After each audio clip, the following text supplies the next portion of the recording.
Good morning everyone. এয়া মই কচু তৰকাৰী বনাবৰ কাৰণে ৰেডি কৰি ল'লোঁ ভেন্দি কেইটামান আৰু লগতে ভাত কেৰেলা আৰু এয়া কচু লগত বনাবৰ বাবে ৰহৰ দালি আৰু মচুৰ দালি আৰু ধুনীয়াকৈ মই এয়া কুকাৰত ৰেডি কৰি ল'লোঁ। কঁঠাল গুটিকেইটা বাকলি গুচাই ল'লোঁ।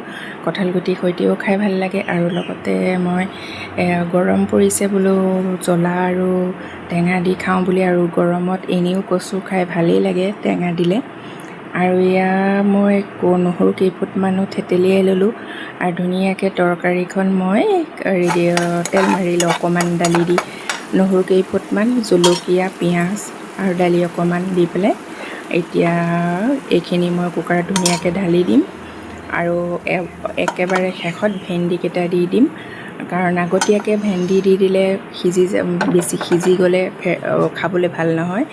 আৰু যেতিয়া মছলাখিনি উতলিবৰ কাৰণে, দালি দিয়া মছলাখিনি উতলিবৰ কাৰণে অলপ উতলাম, তেতিয়া ভেন্দিকেইটা দি দিছোঁ আৰু লগতে নেমু অকণমান চেপি দিছোঁ একেবাৰে শেষত। আৰু এতিয়া উতলা আহিবলৈ দিছোঁ। অলপ সময়ৰ পিছত মোৰ এই কচু তৰকাৰীখন ৰেডি হৈ যাব। আৰু গৰমত এনেকুৱা এখন তৰকাৰী হ'লে খাই বহুত ভাল লাগে আৰু বহুতেই তৰকাৰীখন টেষ্টি হ'ল।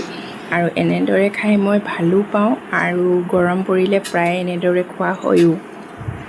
কুকাৰত দি আৰু ভাতকেৰেলাকেইটা এনেদৰে বইল কৰা ভাতকেৰেলাকেইটা কাঢ়ি ল'লোঁ আৰু লৈ পেলাই এয়া প্লেট এখনত মই ধুনীয়াকৈ মছলা অকণমান, হালধি অকণমান আৰু নিমখ অকণমান দি এনেদৰে ফ্ৰাই কৰি পমিষ্টৰ কাৰণে আকৌ চুজি বনালোঁ টিফিনত দিবৰ বাবে। আৰু এয়া হ'ল মই ঘুগুনি বনাবৰ কাৰণে অমিতা আৰু আলু ৰেডি কৰি ল'লোঁ। মটৰখিনি ধুনীয়াকৈ ধুই ল'লোঁ আৰু পনীৰ কেইপিচো আছিলে, পনীৰ কেইপিচ ফ্ৰাই কৰি ল'লোঁ। এনেদৰে মোৰ কাৰীখন ৰেডি হৈ গ'ল। আজি যে ইমানেই ৰ'দ দিছে, স্কুল যাবলৈ ওলাই আহিছোঁ, পমিষ্টৰ স্কুল আজিলৈ আহিছোঁ। নেক্সট এটা ভিডিঅ' লগ পাম।